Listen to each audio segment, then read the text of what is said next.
Good afternoon, everyone, and a very warm welcome to Learnovate's first Link and Learn webinar of 2022. My name is Dave Farrelly, Head of Membership Services at Learnovate, and I have the pleasure of being your host today. In my role at Learnovate, I ensure that all of our members get the maximum value from their membership by accessing our cutting-edge future of work and learning research, participating in our many research working groups and community meetings, and by joining and participating in our numerous events such as this Link and Learn today. You can see more details on Learnovate, our membership model, our growing list of global members, and our research vision in the Learnovate research area to the left of your screen.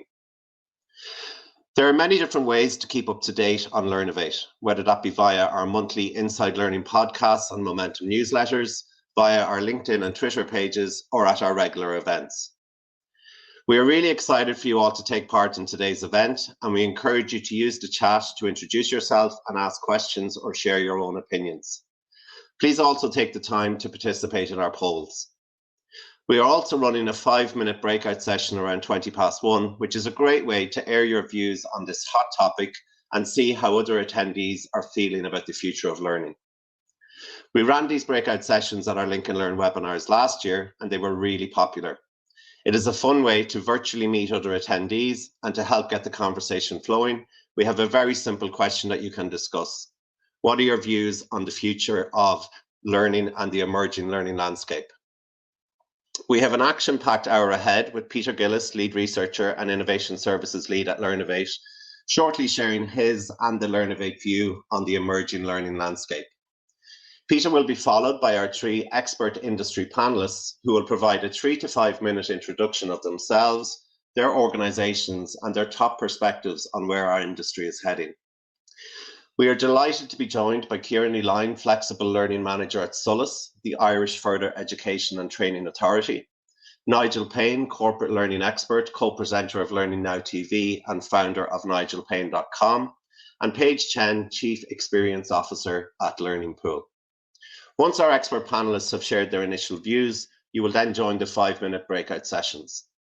We will then return for our panel discussion, where Peter, Ciara, Nigel and Paige will answer your questions on the emerging learning landscape. We encourage you to pop your questions into chat as we move through the event today. We have enabled closed captions to make this event as accessible as possible to all, These can be turned on and off as you wish. I'm now going to leave you in the capable hands of Peter Gillis, who is looking forward to sharing some of his and Learnovate's perspective on what lies ahead. Good afternoon, everybody. It's great to be here, and I hope you enjoy this session. I'm as excited as you guys to be on this panel today, because one of the things that Nigel, Ciara, and Chen, Paige did today was we said we wouldn't discuss what each other was going to say. So you might get some repetition across our four views on the world, but that's okay, because, as I say, we just wanted to see what the thinking is like at the moment and where it's at. So I'm going to take you through a very brief presentation, and the guys, I don't think we'll be using presentations, just going to chat with you, but we really do want to get that conversation going today, because you have insights as well that we'd love to hear. So please do engage. So look, very briefly, Learnovate is not Josh Bersin. We're also not Don Taylor. So we don't do those massive surveys and go out and get the pulse of the industry. But as a research center, I mean, we operate core projects. So the core projects that we undertake within our research center to see if we can kick the can down the road. Then we also have organizations that come to us and ask us to work with them on directly funded projects. And both at a European and an Irish level, we pitch for competitive funded projects, which are directed by the needs at either the local Irish level or at the European level. So through these activities, we do have a reasonable view of the world. And in the course of undertaking those projects, we interact with our own thought leader circle, our members, our project partners.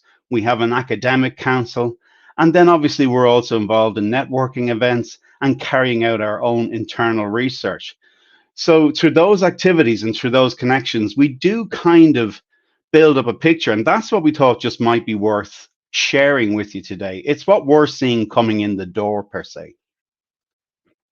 So it's three themes that I'm going to talk about. And the first theme is probably no surprise to everybody on this call, that it's all about skills. We're seeing a big shift moving over from this idea of competencies towards skills. And, there can be a debate about those terms, but per se, the skills side of it just seems to be this idea of what can we do? What can I actually do? And what can I demonstrate as an ability? And the soft skills for sure are just moving on. And we've been researching soft skills for a long time at this stage, but they are really moving on at this stage into being very mission critical. Maybe even ahead of that sort of more academic skill or knowledge base. And the sorts of problems that we're being asked to look at is this idea of when do we teach them? And this is across many projects that we have active in the center at the moment. And that stretches all the way back to, do we need to look at training teachers to start fostering these skills at an earlier stage, all the way on up to the workplace and to further in higher education? One of the big problems in the area, how do we assess them? And really the question is, should we assess them? Because again, if we take something like one of the classic ones of collaboration, what does a 68 versus a 66 look like, and what meaning can we draw from that? So should we assess them at all? Or should we just be looking to foster that development, as we say, kind of distance traveled? How much better am I today than I was a month ago? And that's one of the areas we're looking at. And then aligned to that is this idea of how do we teach them and have fostered them in there, because realistically, what we see is probably fostering is a better approach than teaching. And I just did a bit of looking after we'd kind of put these slides together to see, was there any new sort of items out there on media that relate to these? And you can see one there from the Financial Times just last week. And again, it's from Ruth in Trinity here at Trinity Business School. And she says employers are moving from hiring for a specific role to hiring a set of skills. So just sort of some brief validation that this is the way we're moving. Now, aligned to this area of it's all about skills is the idea that soft skills has siblings. And this is another one that's really strongly resonating right now, is this idea that there's been a lot of focus on soft skills, but digital and data skills are also really taking prime position. And by digital skills, we mean this idea that in the modern workforce, you have to be able to engage with digital connections, and not just because of if you look at the picture I've used there, it's not just do I know how to use a laptop. Pretty much even at the most highest industrial levels, we are seeing the need to have these digital skills to be able to interact. So slightly harder, of course, skills than we'll say the soft skills, but absolutely vital to get ahead in the modern workplace. The other being data skills. This whole idea of, data is everywhere at this stage. And as part of the modern function, we need to be able to understand, how do we get at data? How do we analyze data? What can we interpret from that data? And then what decisions can we support backed by that data? So these are two other sets that are coming in under that whole umbrella of skills. And again, looking to the right there, you can see that's Don Taylor's, released only last week from his global sentiment survey. And you can see there that 6, skill-based talent management, sorry, you may not be able to read it on screen, is after coming in out of nowhere. It's there, if you look to the very right, it says new. So in top of the pops terms, it's after crashing the chart. So I think it shows this importance that's coming through. And very briefly there, just the idea that third level is probably struggling a bit in this space. The second theme is COVID and what has it changed. And indeed, the battle for talent and the great resignation, has resonated across the globe. We know fundamentally it's causing shockwaves in the United States. But it's also this idea of bringing in Industry 5.0. And yes, if you haven't heard of it, Industry 4 didn't have very long. But I've just put that caption at the end. It's looking after the humans, and that is really what's starting to come through as being critical to maintaining workforces going forward. Well-being, it's no longer a value add, it's actually a need. We have to recognize the need of our humans in the workplace. And career development divergence. I think this is this idea that there has been an assumption that we all wanted fulfilling careers in our lives. And yet for decades before all of this, a lot of people just had jobs where they did a trade-off that they were quite happy with, to give 40 weeks, to get the money, to do what they do, to fulfill themselves in another way, playing golf badly or going fishing. So this whole idea of bringing the human back in is front and center. And I would suggest at the moment, it's really what I would say in that emerging stage still, probably quite rapidly. The other one around COVID, a bit aligned to what we're doing at the moment, is this whole idea of what did we learn when we had to do this emergency response training and get online really, really quickly. And the debate, I could put up papers here that would argue each way that says, oh yeah, it's going to go this way forward. And others that will say, no, we're going straight back to what we did before. So there's a real sort of nexus point here where I think we have to sort of try and foster the lessons we learned from emergency response training and see how do we move forward and how can we make digital try harder. You can't replace personal, but actually if we're going to have a situation where digital needs to try harder, we can try to possibly improve access and equity through better means of leveraging digital. And finally, theme 3, about L&D as a strategic partner. And I took a Josh Bersin quote on the right there. We're no longer talking about getting a seat at the table. We're now sitting there. And if anyone's been around L&D, you've heard this for over a decade about how do we get to the table. And Bersin saying we're there now. What goes with that is the same responsibility as goes with other areas. You need to show the business value. I have that picture of peas there because, as I'm sure a lot of you are aware, we have developed a model in recent years around doing exactly this. And we're seeing a lot of keen interest in that in recent months. So look, as I say, we don't see the whole world, and that's not even everything we see coming across our door, but that's just an insight into some of the stuff that seems to be keeping our members up at night. Thanks a lot. Thank you, Peter. That was really interesting. And we are now going to go to our panelists. First up, we have Ciara from Solas. Welcome, Ciara. Hi, Dave. Thanks. Some of you might know Solas. It's the Further Education and Training Authority here in Ireland. It's a government agency. What we do is we fund, we coordinate, and we monitor the delivery of further education and training in Ireland. That covers a huge range of aspects and different types of programs. It could be things like regulatory training for construction safe skills. It's online learning. It could be apprenticeships, traineeships. It could be community-based training. But the main thing, I suppose, to understand about the types of learners we're dealing with and the types of contexts, the training is highly subsidised or fully funded. It's primarily to adults or to late teens, and very often our learners are part-time and balancing with work and life commitments. And my own role within that is I support VET providers to actually use technology to enhance their learning, and we also operate a national online learning service called eCollege. And what we're seeing coming across our desks all of the time really is these VET providers who are dealing with three venues of learning really on a daily basis. So they're talking about classroom learning, they're talking about workplace learning, and they're talking about online learning. And they're trying to figure out what is the best combination to bring forward from what was fully online delivery until a couple of months ago in many cases. And interestingly, you know, I speak to administrators and I speak to training staff and to teachers a lot. And in the past, the administrators would be talking to me about the back end of systems. Now the teachers and trainers are also talking to me about the back end of systems.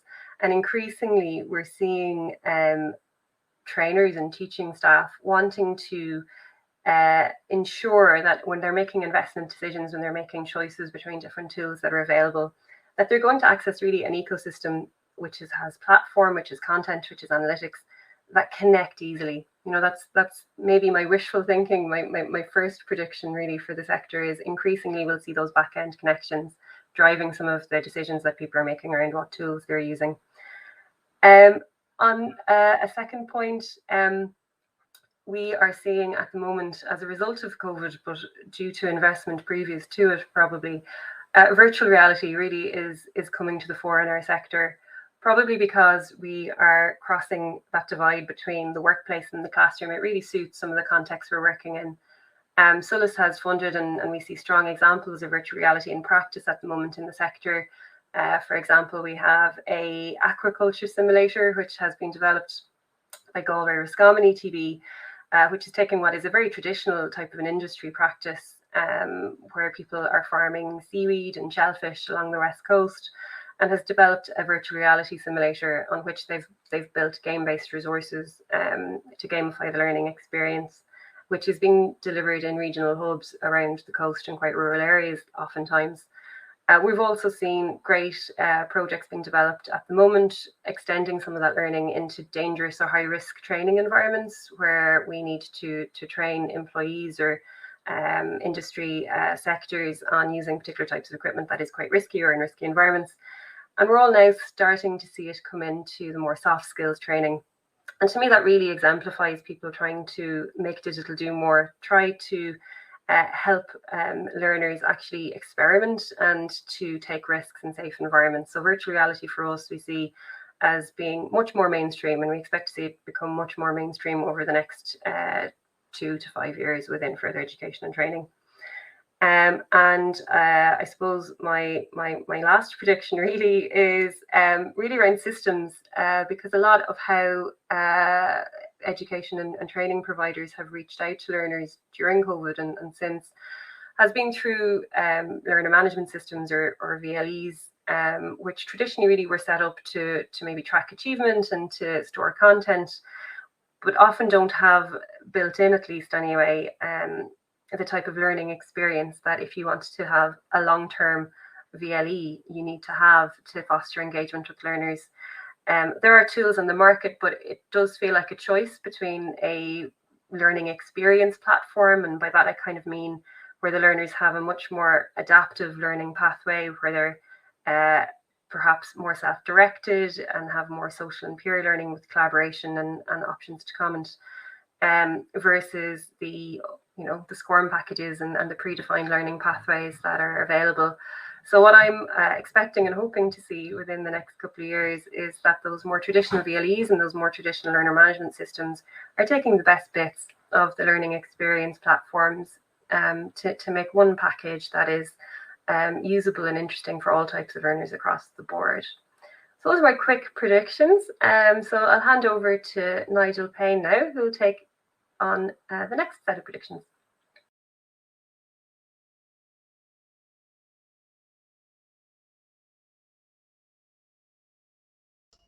Thank you very much. Thank you, Ciara. It's really good to be here. It's a pleasure to be closer to Learnovate than I ever have. I've always stood outside looking at Learnovate, and now I'm a little bit more on the inside, and I've really enjoyed that. So thank you for the invitation today. My name is Nigel Paine, and I do a number of things. The first is I teach. I teach on a doctoral program at the University of Pennsylvania, and I am COVID test willing, USA bound tomorrow. But I also write. My third book, second edition, came out in September, and there's another book in my head somewhere, which I hope will turn into something tangible by the end of the year. I do research. I just recently finished my doctorate, focusing on organizational learning as opposed to individuals learning in organizations, because I think that we're missing a trick there. And I could go on about that, but I won't. And I also consult. I work with organizations all over the world to help them build new, innovative, interesting learning systems that work. And then finally, I share. I present Learning Now television. I interview people from all over the world. And I do a weekly podcast with Martin Cousins called From Scratch, where we just noodle around a single idea each week and have some fun sometimes. And sometimes people enjoy it as well. So let me just go and share with you some of the trends that I'm seeing, which in some ways cheer me up and in other ways depress me. And I guess some of you may have seen in end of December, beginning of January, that the announcement from TikTok that they'd fired their entire talent team in a one-er. And they fired them not because they weren't doing an okay job. They were perfectly competent, but they were doing an okay job. And what TikTok said was that we don't need a nice to have talent team. Talent is too important for us. We can do it better ourselves because we know what the organization needs. And our talent team didn't seem to know. And that's my first trend. I think there's a kind of wake-up call coming.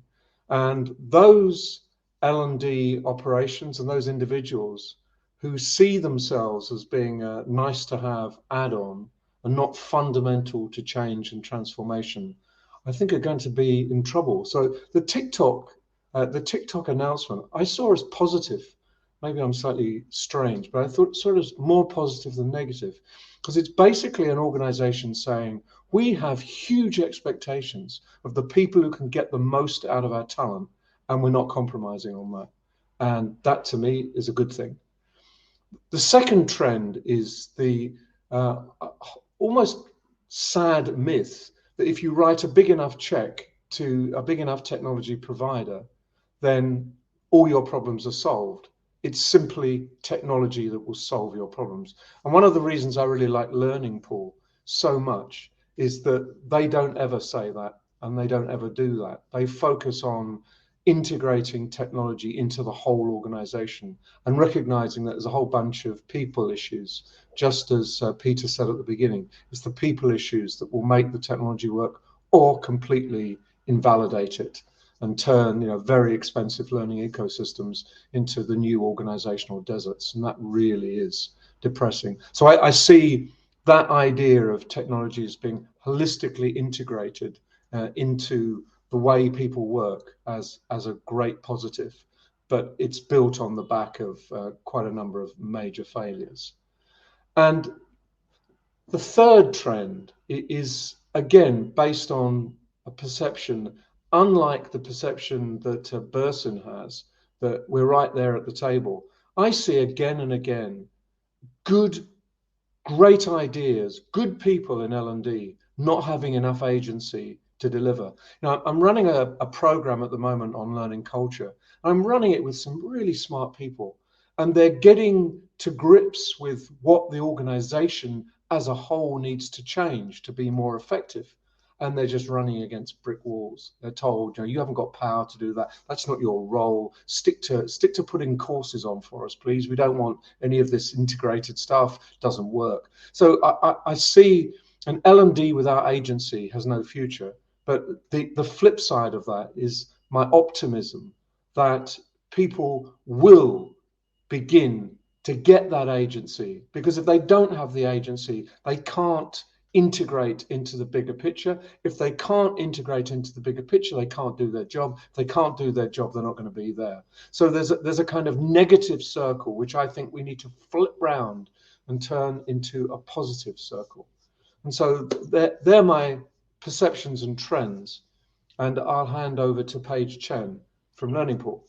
Paige. Thank you, Nigel. It's always that opportunity when you're last in the run, that either everybody already took all the good answers or they set you up perfectly. And I think in this case, both might be true for me. So I'm Paige Chen. I have the pleasure of serving as the Chief Experience Officer at Learning Pool. My own personal story, I've worn a lot of hats and titles throughout my career. Close to now 15, almost a little over 15 years in the ed tech space. Learning Pool itself, I've been with for about a year. Learning Pool was founded in Northern Ireland in Derry in 2006, really about bringing learning organizations together in a collaborative way, or bringing organizations together in a collaborative way for learning. Since those early days, Learning Pool has always sought the practical innovations of for customers, and not just technology for technology's sake, as Nigel pointed out. Today we are global. That's why I don't have an Irish accent. I do kind of help oversee the U.S. operations. I'm physically located right now in the bright morning hour here in the state of Georgia, in the United States. But as a global organization today, we really look to help organizations build, manage, and deliver workplace learning that includes that flexible platform, that connected ecosystem that's really based on the smart data. And all of that is inside of our Stream Learning suite that we are so proud of. But really at the heart of our DNA is that pursuit of extraordinary learning experiences. And it's our belief that the only investment that a business can make that truly has that limitless return on its investment is in its people. And at Learning Pool, we use technology to make it easier for companies to invest in more learning opportunities for more people. And in doing that, make it just a little bit easier for those extraordinary outcomes to happen. Now, as to my predictions for 2022, I think we're going to see kind of personalization 2.0. Personalization has been a buzzword in our industry for a long time. You can ask a lot of people about what is that? How do you define it? You're probably going to get a lot of different answers, and they're probably all correct. But the reality is, I think that we're going to see this continued movement towards platforms that support designing for multiple different types of experiences that are fit for purpose, all in one platform. And I think we're going to see that convergence of user demand for those experiences to support what their need is at various points, whether it be in their workday or in their careers overall. The fact of the matter is today's employees are used to interacting with digital content elsewhere in their daily lives, and they expect their learning and training experiences to be equally as engaging and adaptive and fit for purpose for what their needs are. And as an L&D industry, we have to step up to those expectations. I feel confident in this because I think this is the way that we are going with what we do with our Stream Learning Suite solution. Second prediction is, okay, how do we pull this off? How do you create this platform that's able to be as adaptive and provide the right experience to the right learner at the point of need for what they're looking for? And the short answer might be data. But I think our industry is maturing past data-driven decision-making and instead moving towards what David Perring, the director of research at Fosway Group, calls information-led learning. Data is still at the foundation, but it's about the intelligence we obtain from that data that matters. There's a lot of data. There's so much data out there, and it's not about, can we gather it all? Can we put it all in one place? But it's really about the the intelligence and what it helps us do to make the right decisions. Now we can pull in from multiple sources, and we should. But when we're looking at all of that, it goes beyond just the demographics and the completion data, moving more into the transactional and the experience data, the XAPI, something that we're very passionate about here at Learning Pool. But really, it's about connecting all of these together to validate one another, to look for those inferences, to look for those trends, and ultimately produce the information that leads to those decisions. We have to get smarter as an industry in order to provide those appropriate experiences to our learners, to our employees within that workforce training. And it kind of dovetails into my third one, and this is something that both Peter and I are very passionate about these days. And that's really about the role that learning plays within the larger business value within an organization. And I think we're going to really see that continued elevation of L&D, of having that strategic role. This move towards the commercialization of learning is not about justifying some sort of profit center. It's really about looking at that data, looking at how, as learning professionals, we are able to tie what we do and those integrated data sources into how we're moving the needle for the larger business outcomes, how we become part of the conversation that sets corporate strategy versus just the tool that they say, oh, by the way, how are we going to tell folks about it? Learning is integral in every single business. And it's time that we step up to the plate to drive that business value conversation. And that's where I see it. Thank you, Ciara, Nigel, and Paige for those amazing insights, and a special shout out to Louise from Learnovate for her surprise appearance on screen. Now, folks, we are still going to do our breakout sessions. We are going to reduce them from 5 to 3 minutes. So we are going to enter the breakout sessions now very briefly. And remember, your question is, what are the predictions for the future of learning? We'll see you back here in 3 minutes' time. Welcome back, everyone. We hope you enjoyed the breakout sessions. If you would like to share what you discussed, please pop your comments into the chat, which our panelists are keeping an eye on. I'd now like to welcome Peter, Ciara, Nigel, and Paige to our panel discussion. Hey, everyone. Good to see you all. Good for us all to be on screen together.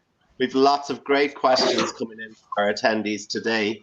The first question, which I'm going to direct at Ciara to start, is what is your biggest pain point at the moment? Oh,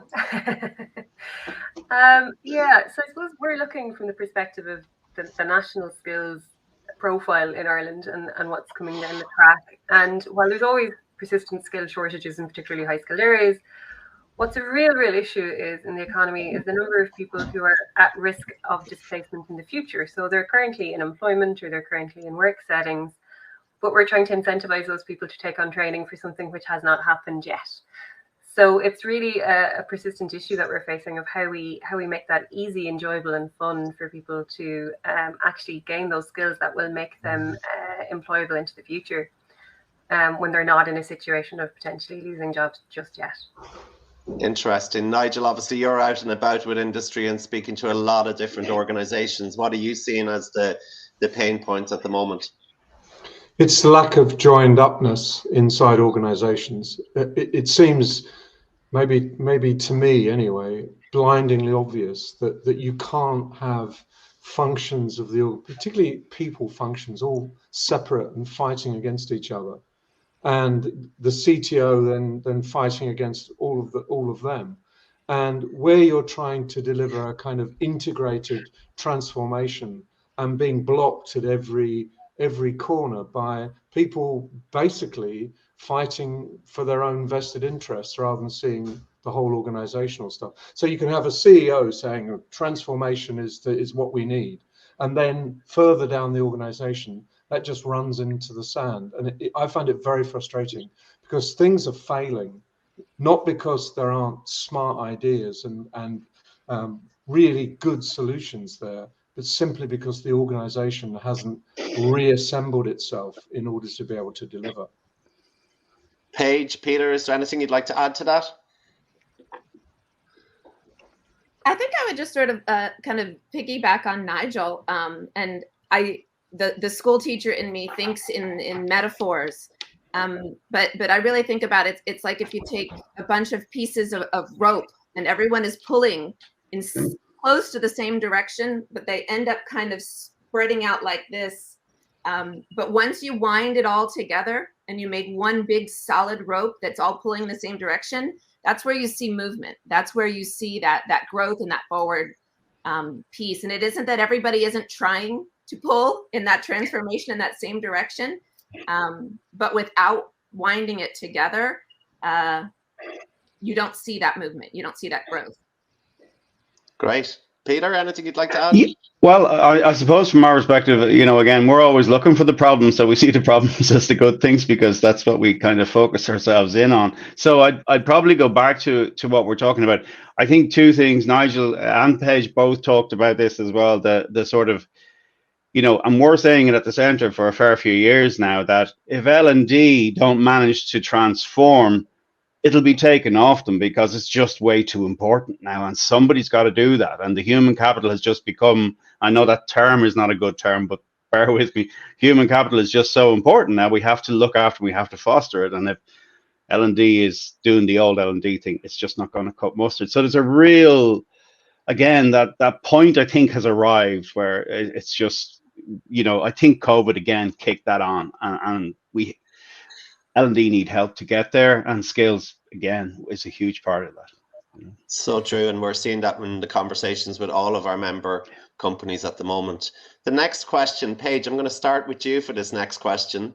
Who would you see as your major influencers right now? Obviously, we have Nigel on screen as a major influencer, but I'm sure there are others that you are looking at and keeping an eye on. Who are your major influencers at the moment? Well, clearly it is all things Nigel Paine is truly. Jokes aside, that is true, but I'm actually going to go for the backward answer, and probably maybe not what you were asking. My biggest influencer is the voice of our customers. The unique position that I sit in at Learning Pool now is really about how do I listen to the voice of our customers? How do we get the pulse of what their needs are, feed that back into the business, and then hopefully that means we bring better solution out to the market. And there's a reason that God gave us 2 ears and 1 mouth, right? We're supposed to be listening more than we speak, but our customers tell us. They tell us what their needs are. They tell us what their pain points are.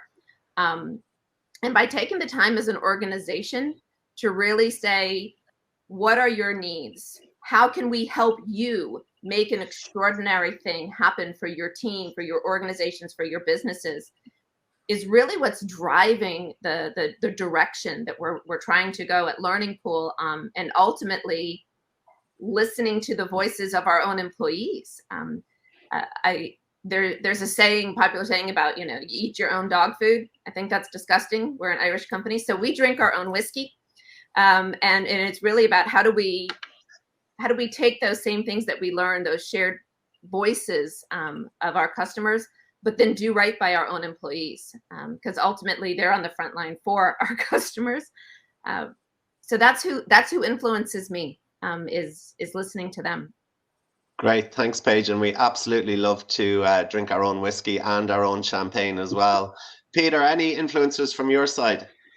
Yeah, I mean, again, it's legitimate with Nigel here. It's not just because he is here, but I mean, he does do the work at a level that I think it resonates. It's got the rigor and it's got the real world behind it.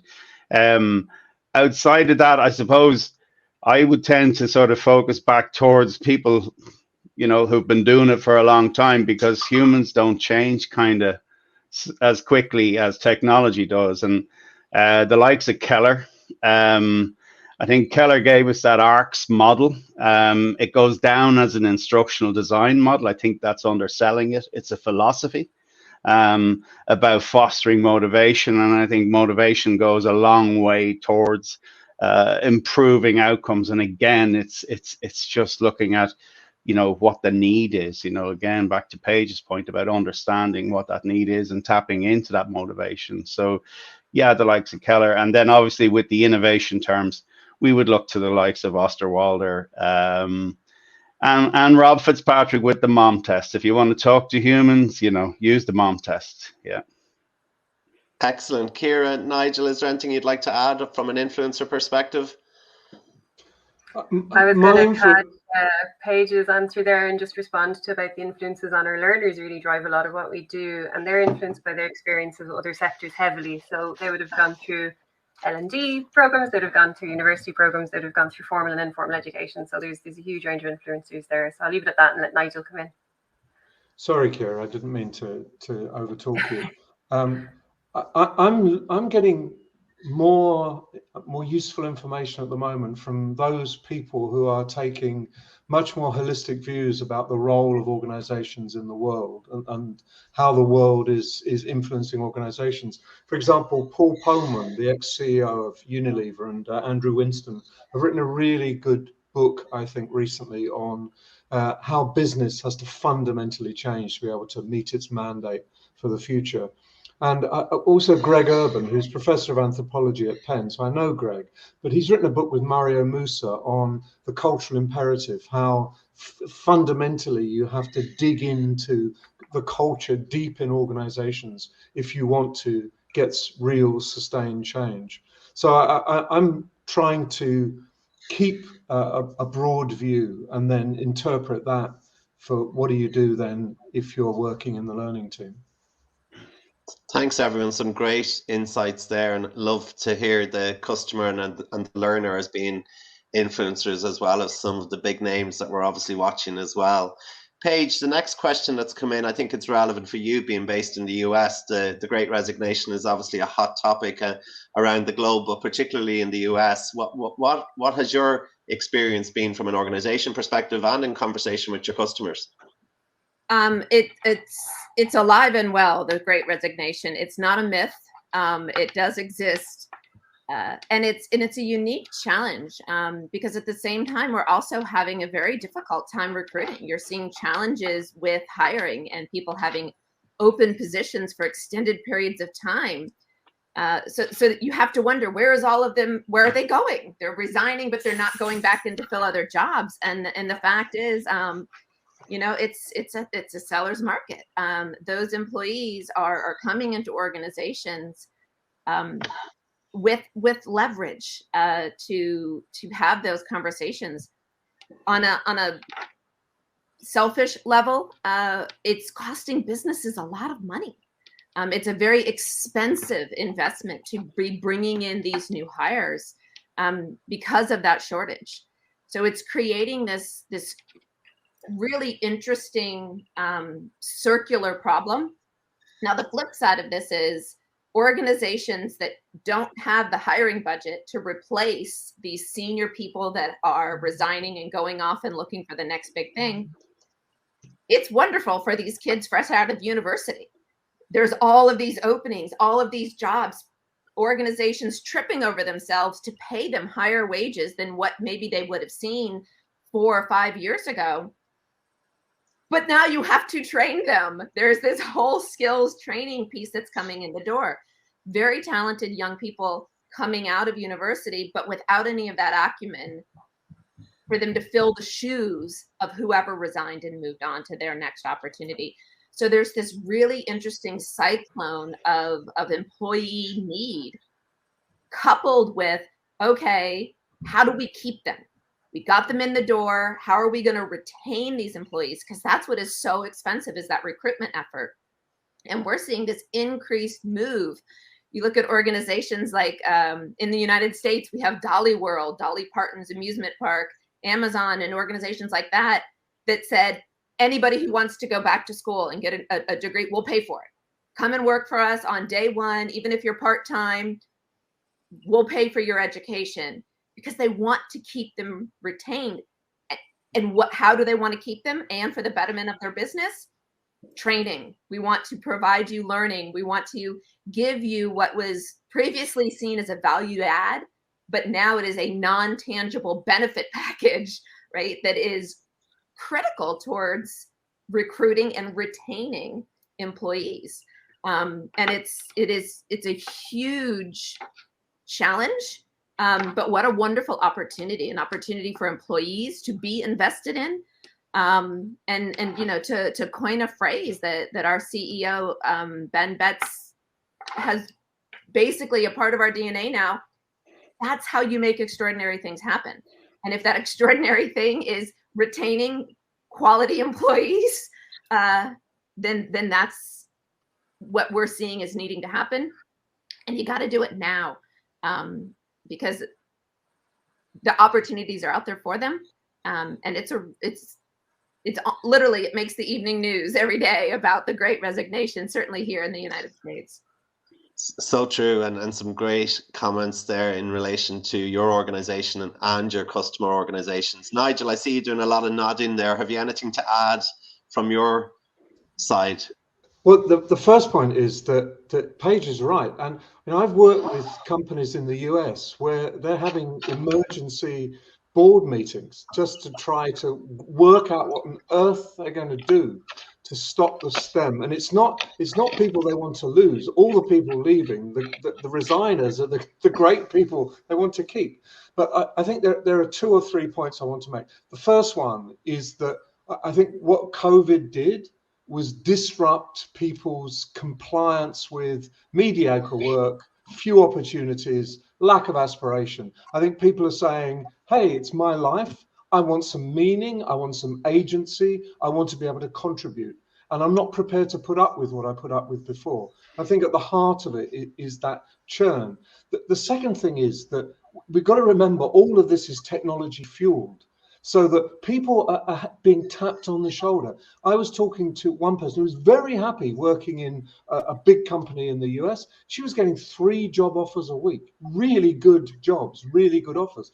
And she resisted for 2 months, and then in the end she's gone. She's moved. She's one of the statistics. But it couldn't have happened without real deep technology embedded into organizations. And you know, LinkedIn, for example, LinkedIn is showing its muscle now because it knows who people are and what skills they've got, and they're tracking into people. So the idea of a job advert that you read and you apply for is almost obsolete. It's organizations will find the people that they need and they will tap them on the shoulder. But if they don't offer something substantial, and exactly what Paige has said, they will just move on. People will move on. So there's a lot more unwillingness to just put up with, it's not so good, but it's not so bad. And that means organizations have got to fundamentally change the way they're organized, the way they think about their talent, and the way they build jobs and job structures. It's very interesting. This is the world of work changing before our eyes. And I think changing for the better. Something good will come of this. I think that's my inherent belief. But there's a lot of pain in the interim as organizations try to adjust. And it's the speed too. Yes. I see the comments in it. You know, organizations used to get to dilly-dally for the longest time and 14 rounds, and we're going to give you a task, and we're going to judge you, and you're going to get homework. And nowadays, by the time you get to your perfect candidate, they've got 5 offers, or they've already self-opted out and gone with somebody who got there faster. And it really changes the mentality of the hiring process. So it's that combination of the employers are having to come to a quick decision of how do you assess that particular employee or prospected employee, as well as how do you entice that particular prospect within that space. Interestingly enough, I think a lot of it does come back to the skills. I mean, not to venture off into where my innovation brain wants to go, but how do we come up with a collective agreement of what does skills look like, right? How do we all get an NFT of in blockchain of these are the skills and credentials I have, so future employers can look at your life transcript and be able to come to those faster decisions. So it's this wonderful challenge that people are in to truly have to change in that space. Absolutely. I think as well, though, The salary race is a salary race akin to cost cutting in reverse. I mean, is a race to the bottom, you know, and I think that's the underlying thing we have to look at in this great resignation is the fact that, you know, backward bending supply of labor. Yeah, there's a certain amount of money you'll get to where that's enough, and that then the life balance just takes over. And when do you get a chance to spend that? And I believe that's the fundamental thing. And Dave, as you and Paige actually have heard me say before, I mean, it's this idea again of the idea that the job idea has more or less been forgotten. And I think media and everything since about the 90s promoted this notion of career is the only way to go. And again, that idea that COVID got people to look over the wall and say, well, hang on, there's other things, you know. So I do think Industry 5.0 is the most sort of human focused industry version we've seen to date. And I think we should run toward it and embrace it, you know. So true. And just whilst we're there, I'm going to mention some of our poll results. We've had 89% of attendees indicate that their learning has changed and has been impacted by the pandemic. So a huge thank you to everybody who's taken part in our polls today. I'm going to move us on to what will most likely be our final question. It's a really great question, and I'm looking forward to hopefully hearing from everybody on. I'm going to start with you, Ciara, actually, on this one. If you had a magic wand, what would you fix in the L&D sector? The sky's the limit. You asked me as a slight outsider to the L&D sector there to go first, which is nice of you. I think just reflecting on what people are saying there, and Peter has brought up a torch of hope that it's what's happening, but this refocus on the very human aspects of learning that are happening, whether it's in a work context or not. But that continues, and that L&D departments are empowered to follow that to its logical conclusion and empower the people who are taking part in programs to follow curiosity and some of their more natural human learning habits that we would like to develop. So I'm hopeful, but it's what I would like to see progress most. Great. Paige, what will you do with your magic wand? I want more acronyms in our industry. I think there's just not enough. Jokes aside, I want the opposite of that. I think we need to get away from our fixation on labeling things and get back to the basics of what are the solutions. What is the experience that we're trying to create? Whether Ciara, you even talked about it in your predictions. Whether it's an LMS, an LXP, and a virtual learning environment, I don't care anymore. What is the solution? What is that unified experience that brings everybody together? People buy season tickets to amusement parks where it's all there in one place. They don't look to just pick the one thing that they want to do, right? So to me, my magic wand is a move away from the labels and move towards an integrated just solution. Nigel. I think my magic wand would do two things. The first is that if you had everybody involved in corporate learning not talk about learning at all, but talk about results. In other words, you tell us what you want to change, we'll work it out how. You don't need to worry about that. It's just like you don't go into the accounting department and want to see all the connections and the spreadsheets that allow them to make a conclusion or to drive an investment program. You just want to see a good investment program. And there's still far too many people who still just want to talk about learning when no one cares. They want to see the organization change.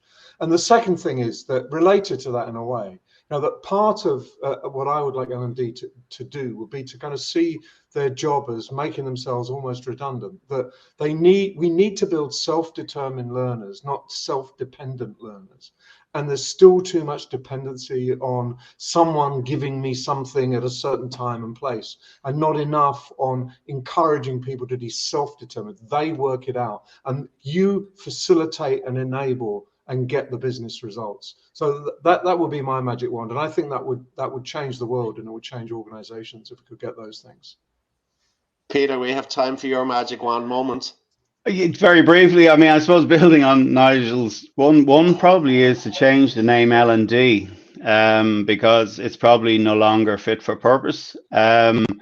Second would be, I mean, given where we are in Learnovate, would be, given what we've had from COVID, what the kick on down the road is actually that transformation of digital to support as it possibly can, which again goes beyond the e-learning, etc., and gets into sort of really tackling, you know, that interactive aspect that it provides with good social cognitive style learning. I think that will be brilliant.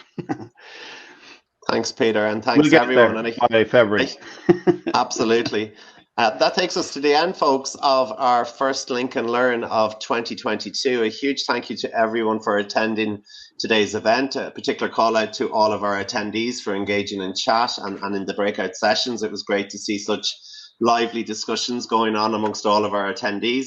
Huge thank you to Peter, Ciara, Nigel and Paige for sharing their great perspectives and for a really interesting panel discussion. We will be sharing a post-event email with you with all of the contact details, and we look forward to seeing you at our next Link and Learn event on the 7th of April. Thanks, everyone.